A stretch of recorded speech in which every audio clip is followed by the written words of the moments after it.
Jerry Brown here with Jerry Brown Travels. Lori here. We're here in Cambodia in Phnom Penh, and I've met a very interesting gentleman here that lives here in Phnom Penh. And Bruce, give us a little bit about your background, where you're from, and a little bit about yourself. I'm from Colorado. I was lucky to retire at 50 years old, and I ended up by accident in Asia, place I never intended to come, wanted nothing to do with Asia whatsoever. You didn't want to move to Asia? It wasn't in your mind? No, no, I had a horrible image in my mind of Asia. Where I got that image from, I'm not really sure, but it was the last place I ever wanted to go. I was only going to stay here a couple of weeks and then bail out of here for South America. So now, uh, were you checking out other countries to retire in? Oh, absolutely. Okay. What are some of the other countries? Dominican Republic, I looked at Mexico, I looked at Thailand, and then I looked at Argentina, Uruguay, France. I had been to France several times, but France is a little expensive. Eventually, I ended up in the Philippines. And I lived in the Philippines for 10 years total. 10 years. 10 years Wow. total. It was okay. No real complaints about the Philippines. Lots of English. That's a help. Because the languages are difficult. And then I just got, dealing with immigration every month and all that for the immigration into Philippines.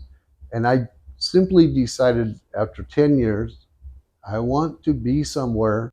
I want a place I've never been before. I went to Laos for about a week or so, and then I came into Cambodia, and I was supposed to stay, I think, 1 week in Cambodia, and I stayed I just stayed here. Immigration is the best, easiest immigration is Cambodia in my situation. So I've been here for 8 years.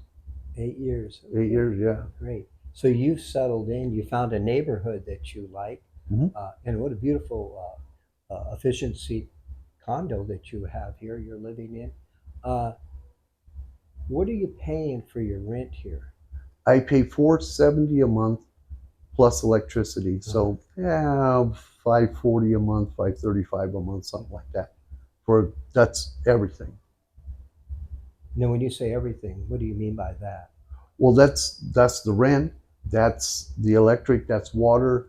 The apartment here comes with free maid service. So there's 2 girls that come in and clean Monday, Wednesday, Friday, and then the next week, Tuesday, Thursday, and then it just repeats. And then the laundry service is also free. So now you're in Phnom Penh and you found an apartment. Now, what about the neighborhood? I imagine you were looking for something that has restaurants and stuff. Give us a little overview of the restaurant areas and why you like it here. From Indian food to Italian food, ran by legitimate Indians and Italians, and they have American restaurants down there, everything. So any type of food that you like is available here in Phnom Penh. Let me ask you, because a lot of times people who are watching videos like this, they're really concerned about the cost of living here and what it costs actually to live. Do you think that a person can retire here, say on an average Social Security income? Oh, absolutely, absolutely. You can easily retire here if you're of retirement age over 55. All my expenses, and I rarely cook at home. Probably total expenses for the month, 1,200, maybe 1,300 a month. Let me ask you this. So if let's say a person has say 15 or $1,600 a month and they come down and they have the means, and let's say they're spending $1,400 a month, they actually can save money. Oh, absolutely, yes. So they can do better than that. Okay, now what about the medical? Were you concerned about the medical care here? At first I was concerned about the medical care, but I rarely get sick or anything, so Okay. it didn't really bother me so much. But they do have excellent hospitals here in Cambodia, staffed by either U.S., Australian, or Western European doctors, and they have a great reputation for that. They have dentists, they have eye clinics, that specialize in all of the Doctors have been, foreign trained. I haven't had a bad experience with any of the medical facilities here, whatever. And So let's talk a little bit about immigration, the process of living here as you come in, that part of immigration, and then being able to get uh, more of a permanent residence visa, because apparently that's what you have, because you live here Mhm. year round.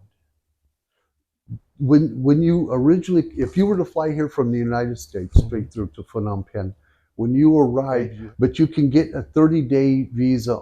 It costs you $33, I think, for a 30-day visa, and they'll give it to you if you have a valid passport in that. But anytime within that 30 days, you can go to any travel agency here anywhere in Cambodia, and then you can get a 1-year multiple entry exit visa, which that part's very important. Multiple entry exit. It's $294 a year, and that's it, which is far cheaper and far easier to get. You drop off your passport to the place to the travel agency. They send it into the government. It takes maybe 5 days, and you have your year-long visa. Mm-hmm. And you can leave and come back anytime you want within that 1 year. Mm-hmm. And if you can renew it forever. You pay $294 a year, and you always have a visa coming in and out. Well, one of the things when we came in, we showed that return ticket out, but actually they didn't even ask for that. Now I've heard a little tip. If you comply, so what you can do, you can book an airline ticket out, book a full fare, and once you get here, just cancel that out, because you'll have the paperwork showing that you have an exit visa or airline going, but you've already called the airline and you've canceled that out. In fact, you could almost do that once you get that uh, uh, ticket confirmation emailed to you. You could call up and cancel it out, because now you have something you can show them. A little side trick of getting around that. Uh, okay, so it's very reasonable to live here, only showing less than $300 a month, to live here. That's great. Yeah. How about meeting people here as an expat, meeting other expats and stuff? Is it very difficult to get established in sort of the expat community? It seems everywhere I go. I mean, you have to be a little outgoing. Mm-hmm. Not afraid. If you just look at your shoes when you walk around, you don't see anything. But I run into people all the time. I've met people from Germany, Switzerland, Italy, Mexico, all around the world, and they're here doing the same thing, just living their life and enjoying it. So you meet people from all, and then their friends. You make friends with one of them, and they introduce you to their friends, and before you know it, it's yeah. There's always something to do. There's always people to meet, and then you learn from speaking to them where they've been. What did you think about this place? Mm-hmm. Da, da, da. And so it's a good resource for information. And it's just, since I'm not working, I have plenty of spare time. Mm-hmm. So we go have coffee. We learn things that I met you through, John. Mm-hmm. Mm-hmm. Yeah, that's just, and there's always that. There's always those people. It's like a big, everybody mixing together. And the Khmer people could not be any nicer. Mm-hmm. Now, Bruce, what advice do you have for a couple or a single person coming here? You have the experience. You're not just been here just a few months. You have plenty of experience on all levels. What would you recommend? What would be your tip to them? I get that quite often. Quite often, people back in the U.S. that I still communicate with and from all over. My best advice, and this is what I boiled it down to, is you need to take a vacation and come here. Not at a resort. You need to live in population. Come in, take a month, get an apartment. You can rent these apartments month to month and experience the people. Just roam around, have some coffee, go shopping at supermarkets, things like that, and just actually live here. Cambodia may not be right for everybody, so give yourself a month to test drive it. If you want to try Thailand for a month, test drive it, and then sit down and have an honest discussion of which best suits you in your particular situation. If you're married and your wife hates it and you love it, that's not going to work out. That isn't going to happen. So pick a place and both of you come. Not just the husband comes and then she, whatever. Come here and just experience the society and experience the country. Mm-hmm. Yeah. That's good advice. A couple can live here with a one-bedroom apartment and just on average expenditures, maybe $1,500 a month. And that's, being, I don't want to shortcut you. I want to give you the highest figure. Mm-hmm. So you don't come down here with just, 1,100, try to live as a couple. Mm-hmm. And the only thing that really changes is the food that you eat. You're buying 2 dinners instead of 1 dinner, makes a difference. Mm-hmm. But easily a couple can live down here. They easily for $1,500 a month, very easy. People that are, let's say, they can't live in the States on 1,100, 1,200, I mean, but here you're finding that the quality of life is much better here. That's what I'm picking up? But so much cheaper. I guarantee you the food is better, it's cleaner, the general environment is better for you than the U.S.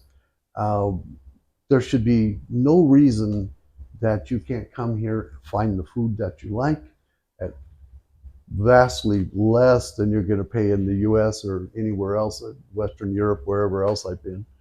Food's a lot more expensive, and it's easy to stay down here for both of you. Okay. Most people that retire are a little bit older than me when they retire, but they're still.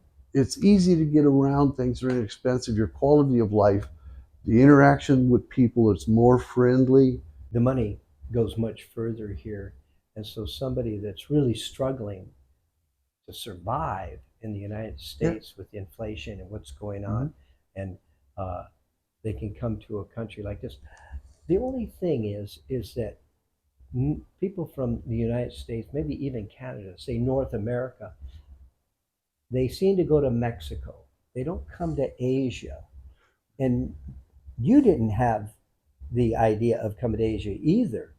Right. But in other words, maybe one is the distance, absolutely. Because you're looking at, an 18-hour flight, say from California to Phnom Penh. And the convenience of getting back and forth, family members and stuff like that. How do people keep engaged, let's say, with family back there? When we're here, we use Facebook, and we do video conferencing, or we do WhatsApp. What do you find that you do, that keeps you engaged with your family? And are you communicating much with people back home? I communicate quite a bit with the people back home, but if you have Messenger or you have WhatsApp, it costs you nothing as long as you have Wi-Fi. And also my room has free Wi-Fi. But if you have Wi-Fi, you just call them on the phone. It doesn't cost you anything. Okay, so you're doing a video conference. So you can do video calls. You can do just a regular phone call. Either one, it's tremendously inexpensive. Like I say, the Wi-Fi here is free, so I don't know exactly what Wi-Fi costs, but almost all condos will come with Wi-Fi. Wi-Fi, yeah, that's part of your utilities. Yeah. Okay, so that way, especially people who are retired, maybe they have grandkids back in the States and they want to see them. It sounds like what you're doing is, and the people that do live here, they spend the time, maybe conference call once a week, or some people talk to their family every day back and forth. Sure. So it keeps them connected. I think seeing them visually is important too. Right. See the grandkids, see your kids there, your daughters, your sons, or whoever it is, grandkids. It makes it, but I've noticed it doesn't make it feel as separated as it's convenient here. Great. Exactly. Well, Bruce, thank you for this interview. I know our viewers will really get a lot of information about uh, Cambodia and what's realistic with all your experience of being here for as many years as you have. So, thanks. I appreciate it. You're welcome. Thank you.